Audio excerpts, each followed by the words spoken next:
Bom dia, gente. Meu nome é Hugo, meu nome é Ângelo. Hoje a gente está apresentando o podcast aqui com o presidente da Cobreel. Prazer. Prazer, meu. Prazer. A gente veio debater hoje aqui os pontos mais principais hoje, que é na nossa cidade, São Gabriel, que é a agricultura e o café, que é o principal que manda. E a gente tem uma pergunta só para iniciar o podcast, que é: o que você acha que é o café na economia do Brasil hoje? Bom, antes da gente começar a responder a sua pergunta, né, quero agradecer a oportunidade de estar aqui participando dessa conversa, desse podcast aí, e espero que ao final a gente tenha um resultado positivo A gente agradece dessa conversa. Bom, o café, o Brasil, historicamente, ele progrediu com o café, né? Sempre foi o grande produtor de café. De uns tempos para cá, de 30, 40 anos para cá, outros países também começaram a adotar o café como cultura, né, como meio de subsistência, e mesmo assim o Brasil, até mesmo pela área territorial que tem, continua como o maior produtor mundial de café. Majoritariamente, o café produzido no Brasil é o café arábica.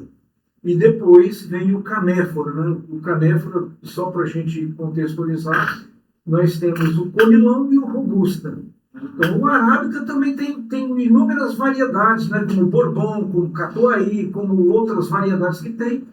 Enquanto isso, o canéfora tem apenas o robusta e o conilon, que são os majoritariamente produzidos. O conilon no Espírito Santo e na Bahia, e o robusta mais na região amazônica.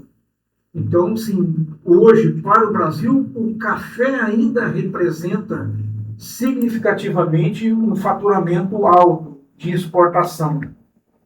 Mas ele não atinge. Tem outros produtos agrícolas aí que estão na ponta da exportação do Brasil.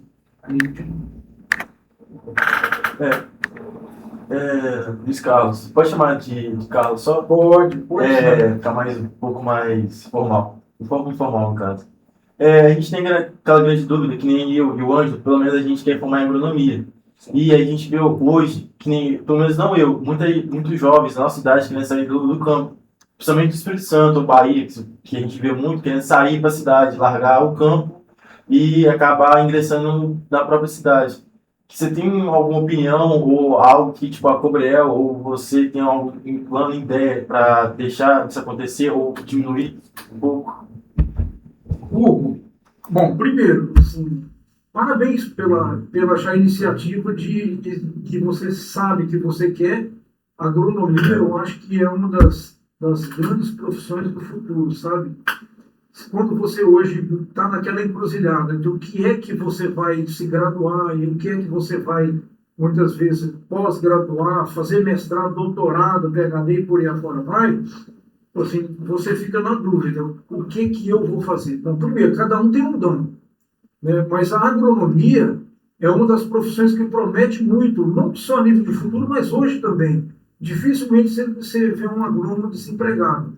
Ou ele está na própria atividade, porque ele já nasce com esse dom, e às vezes ele vem da atividade rural lá e aquilo, entendeu, vai crescendo interiormente, e depois ele se torna um agrônomo e volta para aquela atividade para empregar lá na terra que tem aquilo que ele aprendeu, aquilo que aperfeiçoou. O meu plano é isso, na verdade. Desde pequeno eu sempre quis fazer uma coisa em volta de engenharia. Sempre saí de São Gabriel. Aí meu pai sempre me aconselhou ficar, mas eu era muito teimoso na época, não entendia.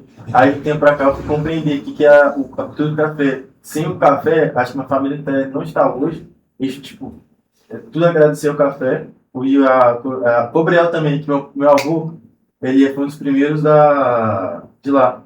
E que meu pai me ensinou que sempre a gente deve buscar continuar com a cultura.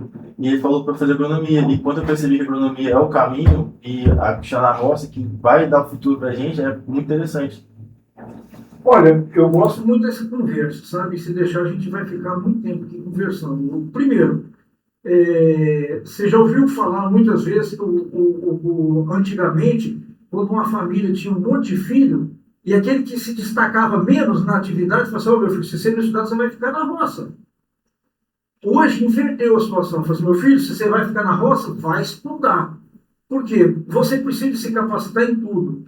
A situação que você colocou, por exemplo, a atividade, o café, por exemplo, ele trouxe benefícios, trouxe ganhos, né? Porque quando você trabalha, você tem renda, você melhora a sua vida, você melhora a vida da sua família e da comunidade onde você vive. Isso é fato. Mas o ser humano ele precisa estar em aperfeiçoamento contínuo. O conceito que você tem, por exemplo, para a atividade do café hoje pode não servir mais daqui 5, daqui 10 anos. Muda completamente. E nós estamos vivendo num mundo que a transformação está acontecendo numa velocidade assim que a gente, às vezes, não consegue acompanhar.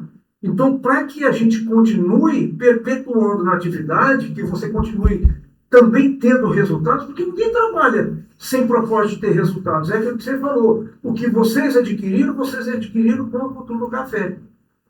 Só que trabalhando da forma como você trabalhava 20 anos atrás, hoje possivelmente você não vai ter resultado.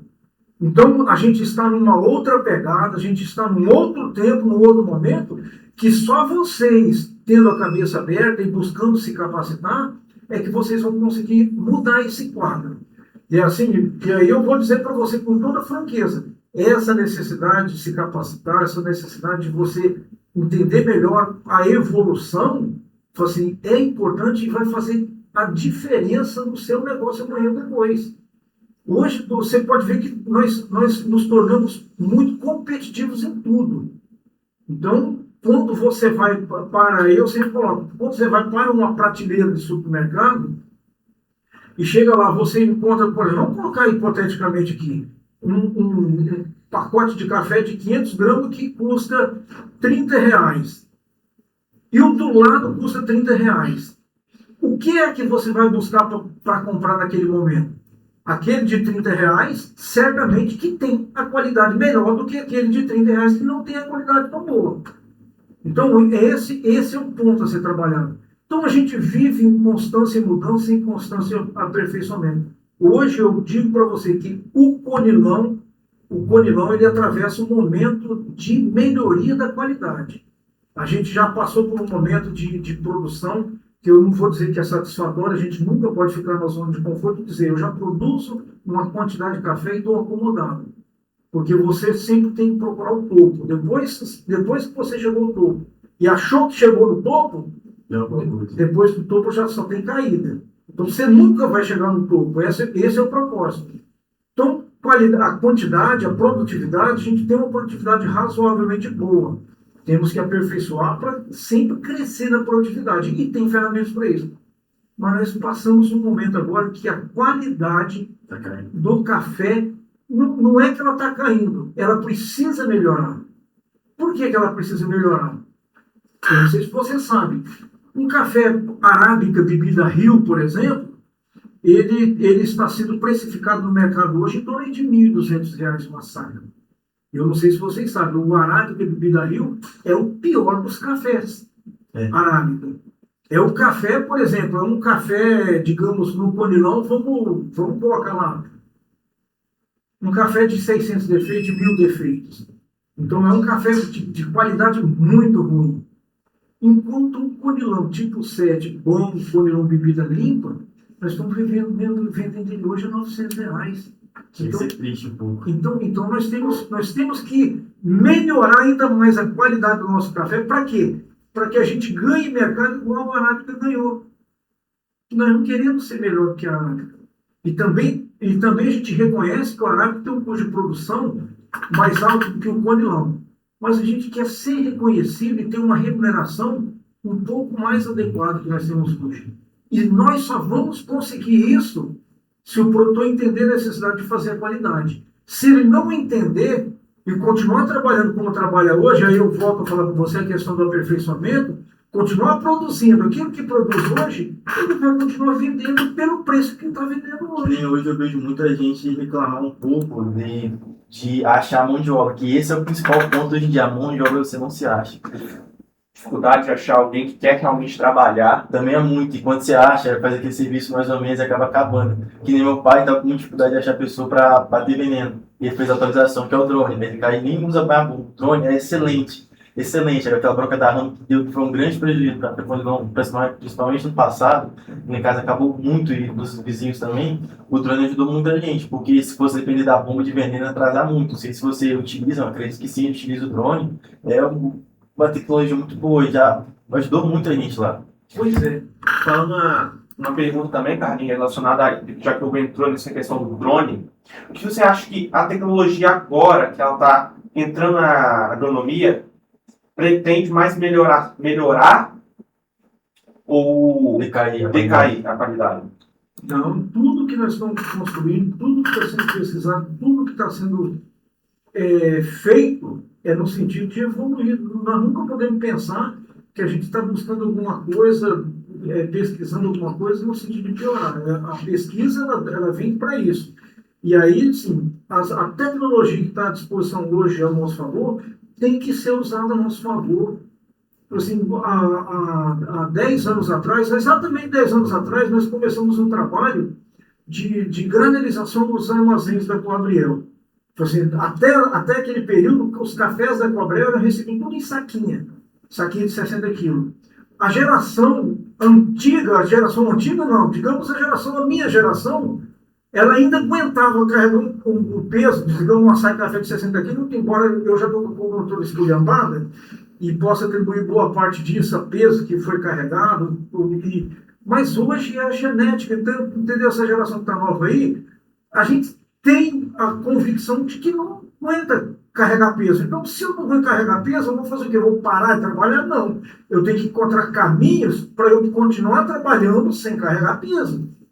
Então, as tecnologias que existem a nosso favor, aí vocês citaram, por exemplo, o drone. E eu estou mencionando aqui a questão da granelização. Quando a gente começou a trabalhar o processo da granelização, nós tivemos muitas críticas. Mas a gente sabia onde a gente estava e a gente sabia onde a gente queria chegar. Então, esse trabalho foi feito. Esse ano de 2026, nós devemos de receber nas unidades da Coabriel pelo menos 95% do café que vai chegar na forma de granel ou bag, ou seja, não vai carregar peso. Digo por experiência, eu vi muita gente reclamando do a granel. Muita gente reclamou mesmo. Só que a maioria dessas pessoas que reclamou está utilizando hoje, não reclama mais. Exatamente. Isso que nem na Coabriel lá, que nem eu já fui com a papai, mas eu dar aquela mutuê pro cara da saca. Hoje em dia, várias vezes também tem muita carreta, às vezes demora. Mas é assim, vai rápido. Você chega, tornou o caminhão, vai embora. Não tem muito mão de obra pra demorar. A gente está fazendo umas mudanças na Coabriel, vamos começar pela sede aqui, mas tem mais 2 unidades também sendo trabalhadas. Para 2027, isso não vai acontecer mais, você está falando. A hora que o produtor chegar na Coabriel, ele vai entregar o café e com poucos minutos ele vai estar retornando para a atividade, porque não dá para ficar esperando mais. Nós tivemos alguns gargalos aí, estamos tendo ainda, já comunicamos ao nosso cooperado que esse ano a gente ainda teria dificuldade na recepção, mas já está sendo realizados, os equipamentos já foram adquiridos e serão montados já para 2027. De maneira que o produtor chegue na cooperativa, entregue o café dele, ele vai bascular o café. Se levar em saquinho, eles vão receber do mesmo jeito. Mas se levar bag, se levar granel, ele vai chegar lá, o café vai cair numa moeda e vai para uma tulha, isso vai ser tudo automatizado. Então, aquele café, por exemplo, a hora que o seu pai chegar e levar o café, ele caiu na tulha, aí vai ser coletado a amostra para haver classificação física, mas também vai acontecer a classificação sensorial. Isso é uma mudança de cultura que nós vamos passar. A classificação do podilão, de classificação física para classificação sensorial. Ou seja, eu quero provar aquele café que eu estou recebendo e dar àquele produtor que faz uma qualidade boa o mérito do trabalho dele. Isso é importante. Mas aí, só voltando à questão dos drones, por exemplo. Quem imaginava que num tempo tão curto de tempo o drone fosse ser tão útil, né? É aquilo que você falou. Enquanto o cara está trabalhando com a D20, né? Que a D20 é aquela de 20 litros nas costas, exato, né? Subindo morro, descendo morro, num dia de chuva, você está aí dentro do agroquímico aí, talvez com risco de contaminação. Hoje o drone faz isso por um controle. Em coisa que você gastava 7 dias, você gasta 7 horas. Exatamente. Ou poucos minutos você consegue fazer uma pulverização gigantesca no drone, sem contaminar o meio ambiente, sem contaminar o ser humano e com uma rapidez e um aperfeiçoamento maluco. Quer perguntar de novo? Pode continuar. Que não estava vendo muito, acho que foi o menino de São Gabriel ou foi fora. Ele criou uma marca de café dele mesmo. Eu não lembro se é Conilon ou é Arábica. Que eu acho muito interessante essa especificação, não, deixar o café mais especial. Que é pegar você mesmo produzir e acabar secando e tal e fazer seu próprio café. E aí eu queria saber se você, o que você acha da sua opinião? O que é a sua opinião sobre essa, como que fala, essa demanda hoje sobre tal do café diferente? As pessoas não querem comprar aquele pacote mais, querem comprar aquele pacote bonitinho. Às vezes é o mesmo café que a pessoa compra, mas é a embalagem que muda. Nós temos aí dois cenários, conforme você está colocando. Um cenário é, por exemplo, o produtor ou a indústria que ele faz uma embalagem diferenciada, mas a qualidade do café que está por dentro é a mesma. Mas o que nós buscamos é o que fica de diferente dentro da embalagem. Então, você começou a falar do café especial. E o café especial é um caminho sem volta, sabe? O volume e o mercado de café especial cresce, assim, a produção galopante. Então, isso é uma necessidade. O que nós buscamos hoje, enquanto cooperativa, é a evolução da qualidade que nós temos hoje. Nós queremos subir essa régua da qualidade para mostrar ao mundo e ganhar o mercado no mundo. Porque quando nós fizemos em 2021, nós fizemos o 2020 e 2021. Foi o ano que nós fizemos um convênio com o IFES de venda nova, e nosso propósito era internacionalizar. Foi ali que a Cobrel começou a exportar café. A gente queria internacionalizar os cafés, mas a gente precisaria de ter uma qualidade diferenciada. Então nós lançamos um desafio, eles encararam esse desafio, e no mesmo ano que foi em campo, nós conseguimos produzir um café de 90 pontos. Isso mudou o divisor de águas do café Conilon. Com esse café de 90 pontos, nós contratamos profissionais, o melhor profissional em torno de café do Brasil, fizemos torno desses cafés e começamos a distribuir esse café mundo afora. E o resultado disso foi uma aceitação muito grande. As pessoas não acreditavam que estavam tomando um Conilon. E isso abriu portas para exportação. Fizemos muitos clientes para exportar o café. Então, hoje, o café especial ele é importante, mas a nossa maior necessidade é melhorar o que nós temos hoje. E essa melhoria passa por uma quebra de paradigma, passa também de uma quebra de cultura. Porque praticamente a qualidade do café, digamos aí, 90% ou mais do que isso, ele acontece no pós-colheita. Então são cuidados básicos que o produtor hoje não tem, e que ele colhe o café verde, que ele deixa o café fermentar na roça, que ele vai secar o café... Café preto. É isso aí. Vai secar o café com 300 graus e que assim nada que café parece. A qualidade não passa por essas práticas. Carlinhos, falando sobre melhoria no café, você acha que vai acontecer na cafeicultura daqui a 20 anos? Quais são os desafios que você acha que vai passar?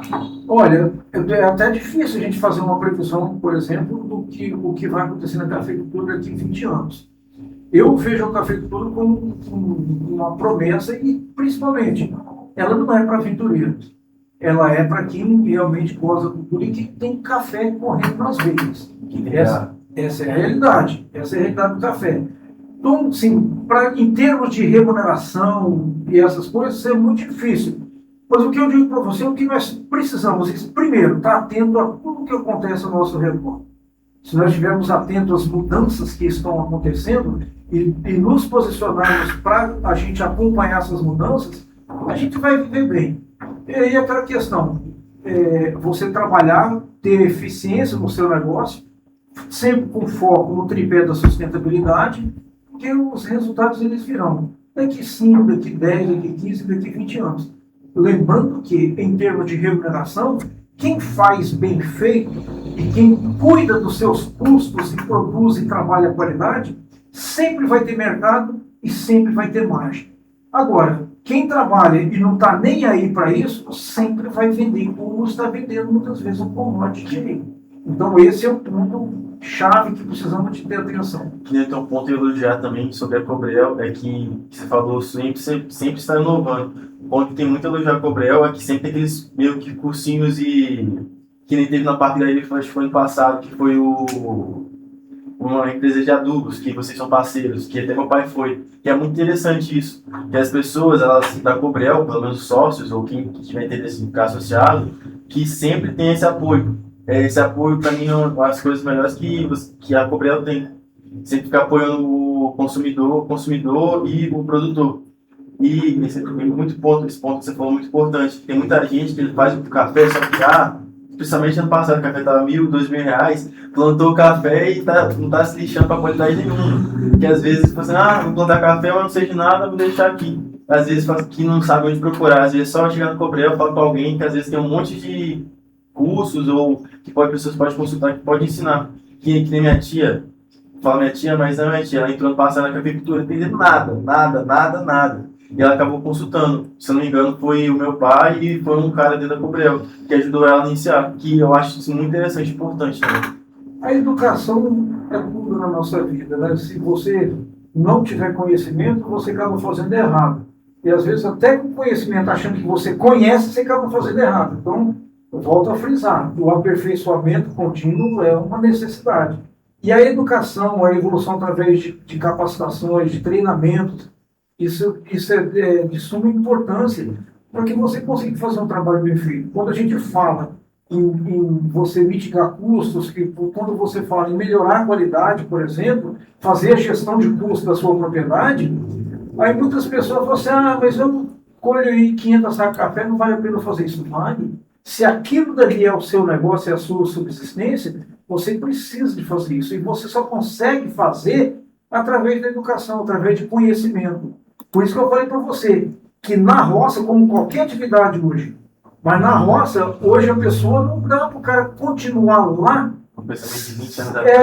sem buscar conhecimento, sem buscar essa capacitação. Então, às vezes, chega um momento de você sair da roça e ir para a cidade, mas para se capacitar. Aí, depois que você adquire a capacitação, você retorna para a roça, aplica aqueles conhecimentos, e com esses conhecimentos você tem resultado econômico e você tem qualidade de vida. A roça hoje oferece tudo o que você tem na cidade, de conforto.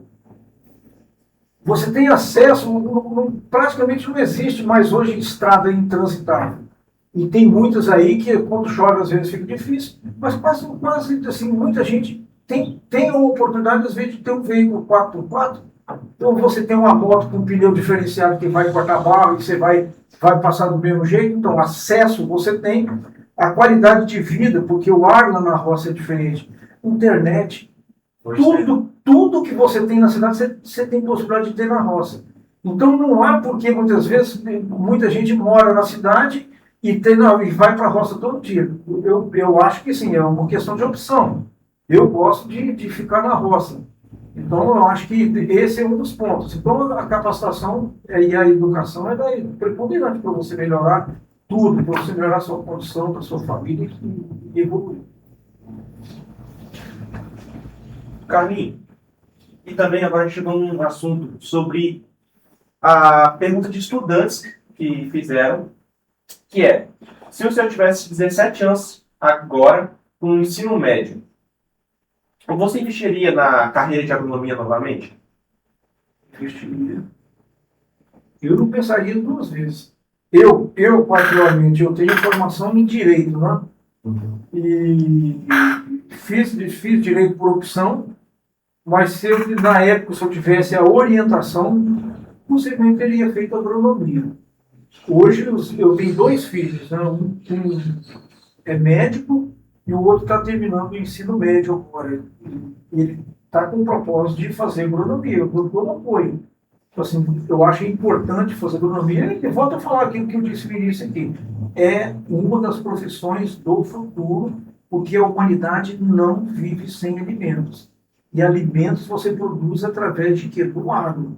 O agro tem que ter um engenheiro agrônomo para poder orientar, para você produzir com eficiência, para você empregar tecnologias que outra profissão possivelmente não vai ter a mesma maestria de emprego. Você não pode produzir. Se o agro parar, tudo para. Se o agro parar, o mundo para, gente. É aquela história. Assim, se os campos, se as cidades perecerão, assim, elas poderão ser erguidas. O campo, ele não vai parar, ele vai dar continuidade. No campo você não precisa muitas vezes de ter grandes coisas para você sobreviver. Você consegue evoluir na cidade. Se fosse dar um conselho, que nem os conselhos para dar filhos para o seu filho, que conselho você daria para a gente hoje? Uma pessoa que quer iniciar no agro, um jovem ou qualquer idade? Não tem nenhuma noção. Eu diria o seguinte, gente, não para de aprender, não é fazer um ensino médio e você parar porque você acha que você vai ganhar dinheiro. A capacitação, o conhecimento, ele é necessário. Eu sempre pontuo que toda pessoa ele precisa de ter o direito de, pelo menos até os 30 anos de idade, você se capacitar.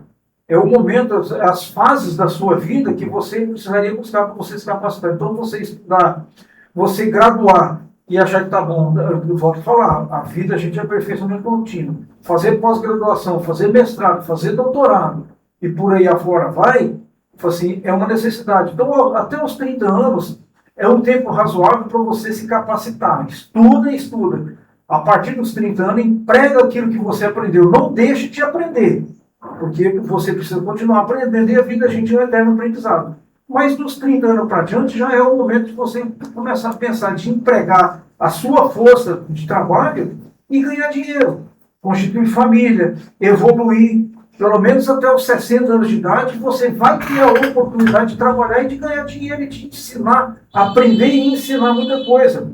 Entendeu? Passar esses conhecimentos para os seus filhos para que você tenha alguém no futuro que vai pegar o bastão quando você já não tiver mais força para isso e vai tocar a vida. Dos 60 para diante, se ainda tiver pique para trabalhar, tipo assim, beleza, mas dos 60 para diante hoje, se nós chegamos hoje, por exemplo, se você já teve uma vida definida economicamente, você pode ensinar os seus filhos a trabalhar e você aproveitar alguma coisa. Sempre tem tempo, né? Não, meu avô, ele tem 89 anos e ainda vai para a roça, sobe o morro. Não é? Meu É isso aí. avô de 79 continua, tem um tio avô, um cara de 82, continua pegando café junto com a gente lá. Porque eles falam, se eu parar, minha vida para, minha vida cresce muito café. Para que eu vou parar agora?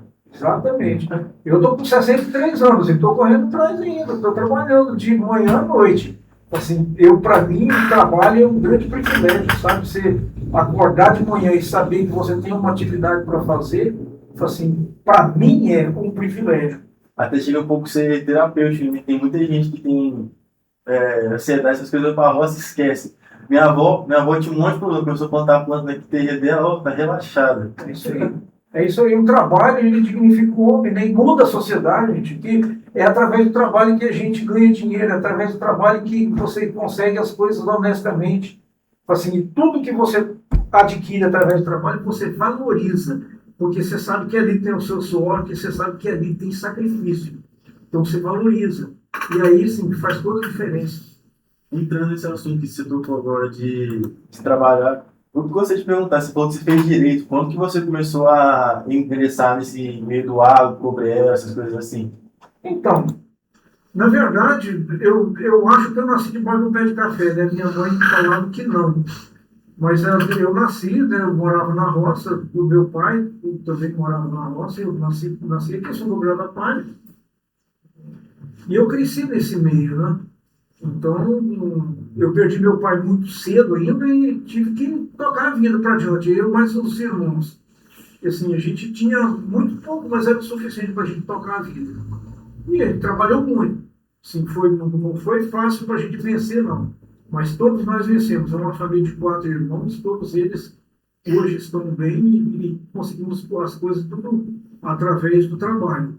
Mas, assim, aí eu fui evoluir quando eu cheguei no ponto, e foi um negócio assim, muito curioso, que não sei se vale a pena contar a história aqui. E pode falar também. Mas por que eu tive a opção de fazer direito? Eu fazer uma coisa que motivou sempre você de desafios. Mas um dia eu tinha uma moto, e aí quando eu trabalhava muito durante a semana, mas no final de semana eu gostava de um forrozinho, né? Então eu comprei minha primeira moto, eu tinha 17 anos de idade. Eu consegui juntar dinheiro do trabalho e consegui comprar a moto. Eu nem pude buscar a moto, porque a moto na época eu comprei em Linhares, eu pedi ao meu irmão mais velho para buscar para mim. Aí a primeira moto eu comprei lá. Depois eu acabei vendendo essa moto, comprei uma 250 cilindradas. Na época era uma moto do outro mundo. Era uma máquina, rapaz. Então, eu trabalhava durante a semana, eu e os meus irmãos, né, e final de semana, aí eu gostava de ir num forrozinho, onde tinha um forrozinho, uma festa no interior, principalmente eu estava lá. E um dia, no final de semana, eu vim para a cidade, aí quando eu cheguei na cidade, na época ninguém usava capacete, você podia andar à vontade. Mas eu não sei por que cargas d'água, eu passei por uma blitz aí, e na blitz eles prenderam a minha moto. Ah, rapaz, aquilo foi o fim da picada. Eu tinha tanto ciúme dessa moto que quando prenderam a moto, que eu vi o policial montando em cima dele, levando para o delegacia, aquilo foi o fim do mundo. Aí eu falei assim, eu vou fazer direito, eu vou ser advogado. E a partir daquele dia eu enfiei a cara. Aí fui para Colatina, fiz cursinho, né? Na época eu tinha feito o ensino médio. Eu estava parado já há um bom tempo que eu não tinha dinheiro para pagar uma faculdade. Então, sim, a dificuldade era grande. Aí eu fui para Colatina, fiz um cursinho, fiz 6 meses de cursinho, fiz o vestibular, na época era muito concorrido o direito. Aí passei na prova do vestibular e meti a cara, fiz direito, não tinha dinheiro para comprar livro, mas os códigos básicos eu tinha, comprei e fiz o curso de direito. E aí, assim, eu fui convidado para trabalhar na Coabriel, né, eu já estava fazendo o 2º ano de direito. E aí eu pensei bastante, porque eu não queria sair da Rússia. Aí depois pensei bem e falei assim, estou fazendo um curso de direito. O que eu vou ficar fazendo na Rússia? Eu vou ter que dar um rumo na vida. E aí eu vim, aceitei a proposta e vim para cá, trabalhei como colaborador na Coabriel, bastante tempo. E depois, quando eu concluí o curso de direito, eu pedi uma oportunidade à Coabriel para fazer o jurídico da cooperativa. Mas o jurídico, na época eu estava tendo muito conflito de terra, principalmente parceria agrícola, né? Então, o direito ainda era pouco conhecido de cada uma das partes, seja do proprietário, seja do meieiro que a gente chama. Então, eu pedi a oportunidade de trabalhar nesse segmento, dentro da Coabriel, principalmente de orientação. E aí eles me deram essa oportunidade e comecei a fazer jurídico. Eu trabalhei 25 anos aqui. E aí, só em 2019, quando eu assumi a presidência da Coabriel, que eu não deixei o direito de lado, mas eu parei de advogar. Então, dali para cá, eu não consegui mais conciliar as coisas, fazer a advocacia e fazer a gestão como presidente da Coabriel. Então, foi assim, o direito, mas eu não me afastei da minha atividade rural. Até hoje, eu tenho a propriedade aí, e continuo trabalhando, eu continuo produzindo café e estou tocando vida. Tirou uma dúvida que bateu na minha mente agora. Você conseguiu recuperar a moto depois? Consegui. Aquilo para mim era um negócio tão prioridade que no dia seguinte eu já estava lá dentro da delegacia tentando tirar a moto já. Eu tinha habilitação, tinha tudo, né? Mas eu não lembro qual foi o problema. Na época eles não exigiam capacete, não. Podia andar, o negócio era meio bagunçado. Hoje virou cultura. Mas... Carlinhos, nessa trajetória aí que você falou, qual foi a maior lição que o café te ensinou? Olha, eu vivenciei as fases do café Conilon, principalmente, e uma situação que me deixa muita saudade foi no período em que, de 85 para 86, o café Conilon teve o maior valor econômico de todos os tempos. Eu digo para você, inclusive, maior do que nós tivemos em 2025. Foi de R$ 2.000 agora. Finalzinho de 85 para início de 86, vocês não vivenciaram, acho que todos vocês são posteriormente nessa data, eu tenho certeza disso. Mas nesse período o café Conilon atingiu o equivalente na época a 2 salários mínimos. São Gabriel da Palha foi matéria de jornal nacional por causa do café Conilon. Então, assim, naquela época, as pessoas, os produtores, eles acham que eles não aproveitaram tão bem. Muitos aproveitaram, mas a maioria não aproveitou tão bem a oportunidade que estava nas mãos deles. E em dólar, o café, uma saca de café chegou ao equivalente a $159. O salário mínimo na época era 60 e poucos dólares o valor, o equivalente. E aí, assim, esse período me marcou muito, sabe? Foi um período de evolução, porque não aconteceu dessa vez o que aconteceu naquela época. Naquela época, muitos produtores se endividaram. Na euforia do preço do café, se endividaram, fizeram bobagem. quem trabalhava em regime de parceria, eles não iam apanhar café. Eles contratavam pessoas e ficavam em casa durante a semana fazendo churrasco, tomando cerveja e na boa vida. Gente, a fase de preços do café, normalmente, ela tem um período muito curto de preços bons e um período muito longo de preços baixos. Então, nessa época, muitas pessoas aproveitaram a oportunidade, mas a grande maioria não aproveitou essa oportunidade e se endividaram e acabaram, no fim das contas, precisando muitos venderem a propriedade, porque se endividaram, o café caiu muito de preço. E é um erro, sabe? E é uma lição que eu vou dizer para vocês, que precisa ser levado para a vida. O produtor rural, ele quebra quando os preços estão bons, e não quando os preços estão ruins. Que a pessoa, tipo assim, o meu entendimento, ela se ilude muito. Exatamente. Ele acha, ele cria na cabeça a imaginação de que aquele preço vai se perpetuar. E isso não é verdade. O café, ele sobe, ele tem muitos altos e baixos, mas ele tem muito mais baixo do que alto. Então o produtor precisa estar muito atento a isso e aproveitar essas ondas de preços bons. Aí, o que acontece? De final de 85 para final de 86, para 2025, quando nós tivemos um preço excelente de R$2.000 a saca, quanto tempo se passou? 40 anos. 40 anos é uma vida, gente. Então muita gente não aproveitou, mas muita lição foi tirada lá de trás. E o que nós vimos nesse período de preços bons de R$2.000 a saca é que não aconteceu aquela loucura que aconteceu lá atrás. O produtor, acho que se exemplificou, a cultura muda, então a gente percebeu que teve um aproveitamento melhor dos preços por parte do produtor. E assim, você tem que aproveitar.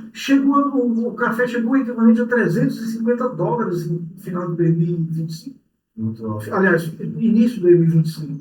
Que nem geralmente todo mundo fala que trabalha na roça, pode perceber, quando o café está embaixo, não, quando o café sobe, ninguém vai vender o café, ninguém vai tirar o café para nada, para investir em nada. Agora, quando o café abaixa R$20, tá cheio. A gente ligando, meu pai falou, meu pai tem um meio que político.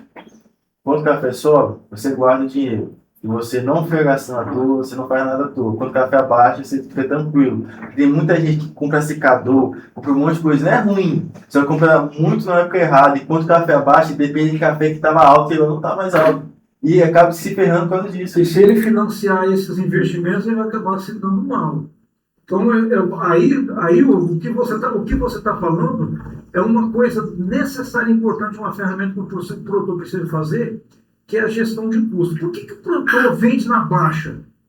Porque quando o café está subindo, ele acha que vai continuar subindo a vida inteira. Então ele fala assim, eu vou aproveitar o melhor momento para vender o café. Mas é muito difícil você acertar o olho da mosca. Então você precisa fazer o quê? Faz a gestão de custo para você saber quanto te custa para você produzir uma saca de café. E você só vai saber disso se você fizer a gestão desses custos. Então, se você tem um custo de produção, digamos aí, de R$600 a saca, e você está vendendo ele a 900, você sabe que você tem uma margem de 50%. Gastou 600 para produzir, vendeu 900, você ganhou 300, margem de 50%. É isso que o produtor precisa aprender a fazer. Mas ele não faz isso. Ele vai esperando subir. Quando está em escalada de alta, ele não vende. Ele segura. Quando ele está em escalada de baixo, ele corre para vender e muitas vezes não tem mercado. Por quê? A indústria, quem compra o nosso café, eles pensam da mesma forma. Quando está subindo, ele fala assim, vou comprar logo para me abastecer. Aí o produtor não quer vender.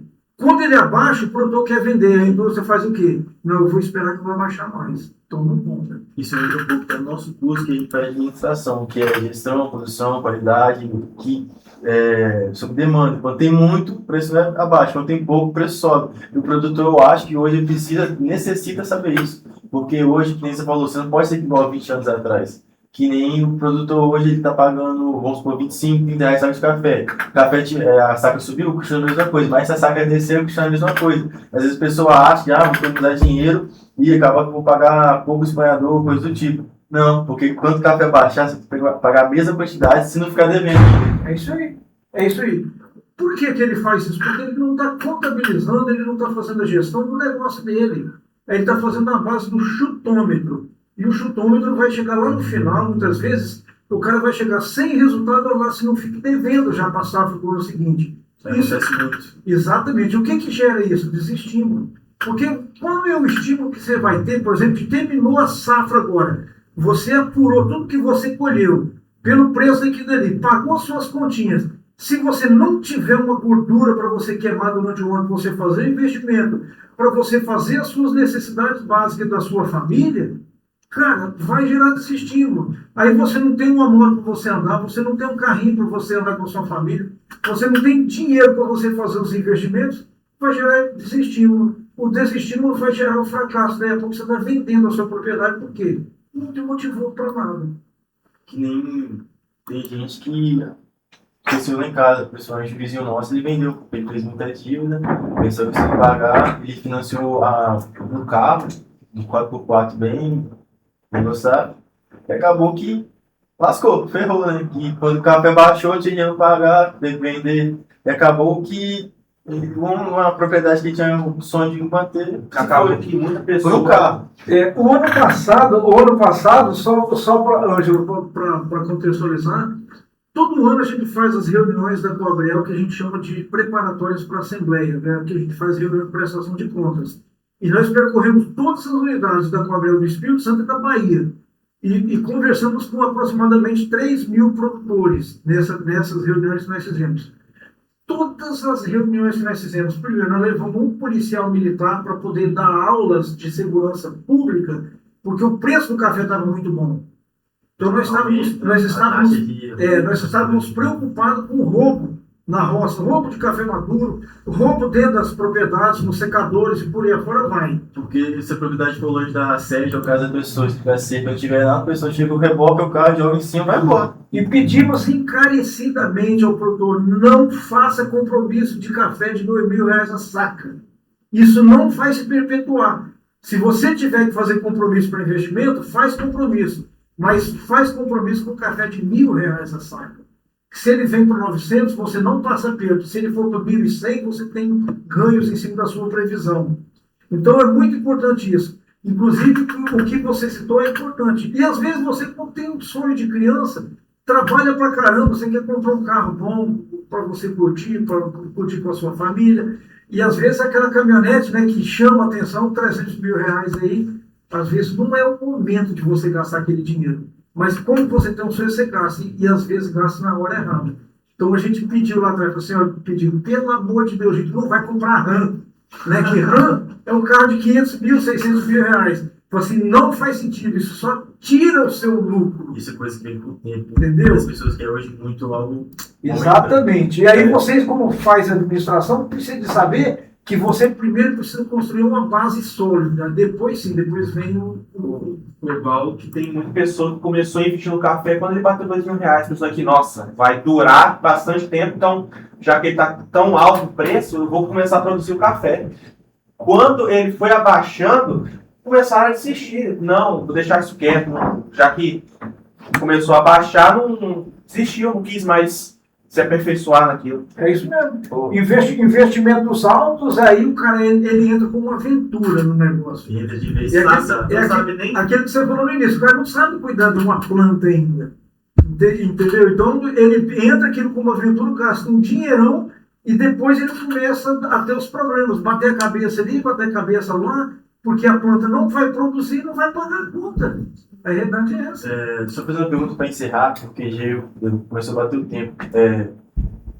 Carlos, quando você toma uma xícara de café, um copo de café americano, que é o clássico que todo mundo tem, o que você enxerga, o que você vê aqui Atrás dela. Por trás de uma xícara de café, assim, eu vejo inúmeras coisas. Eu, particularmente, quando eu tomo café, é a satisfação de você sentar de manhã, fazer um bom café e degustar um bom café. Quando eu me vejo como produtor de café por trás de uma xícara, eu vejo o prazer da pessoa tomando todos os dias de manhã, de degustar um café de boa qualidade e saber que você é o responsável por aquele momento de prazer aquela xícara. Aquela xícara. Porque às vezes pessoas que nem eu adoram tomar café. Às vezes a pessoa está estressada, só quer chegar em casa, tomar aquele café da tarde, relaxar, é só isso. Às vezes a gente pensa que é só a cidade de São Gabriel, pequeno, mas a gente lembra que o produtor de café alimenta o Brasil todo, até fora. Ele chega até a ser gratificante, não chega a ser, é gratificante para o produtor, ele se sente muito importante, eu acho que isso tem que ser mais valorizado hoje em dia, tem muita gente que não preza isso. É muito gratificante. Tem até um amigo do meu pai que ele não consegue viver sem café. Ele tá fazendo um churrasco, ele tem que ter uma garrafa de café do lado dele para ele tomar. É igual chimarrão, né? É. Só para contextualizar para vocês aí, a gente está falando para cada um pouquinho, tipo assim, mas eu já conheci, não posso dizer que eu conheci, mas eu já tive em vários países assim, aqui da América Central, da América do Norte e da Europa. Já visitei o Vietnã, assim, mas uma coisa que me marcou, né? O italiano gosta demais de café, mas a Austrália me parece que é o país que mais consome café per capita. É um consumo muito grande. A Alemanha também, a Alemanha toma café em garrafa mesmo. O cara come Sem coar. mas na Itália, e aí eu tive a oportunidade de conversar com algumas pessoas, com várias pessoas lá, e quando você se apresenta como produto de café, você é quase que endeusado lá, né? E o italiano gosta muito. Então, assim, é muito gratificante, sabe, você sair pelo mundo afora aí e dizer que você é produtor de café. O que nós precisamos é fazer o que eu falei para vocês. A gente fazer o dever de casa, fazer um trabalho bem feito, produzir café com eficiência, ter resultados e proporcionar esse momento de prazer de tanta gente nesse mundo afora que a gente faz com muita maestria. Com isso, a gente encerra o podcast de hoje. Obrigado, Luiz Carlos, por ter vindo. Eu que agradeço, Agradeço demais. Anjo. Pode encerrar.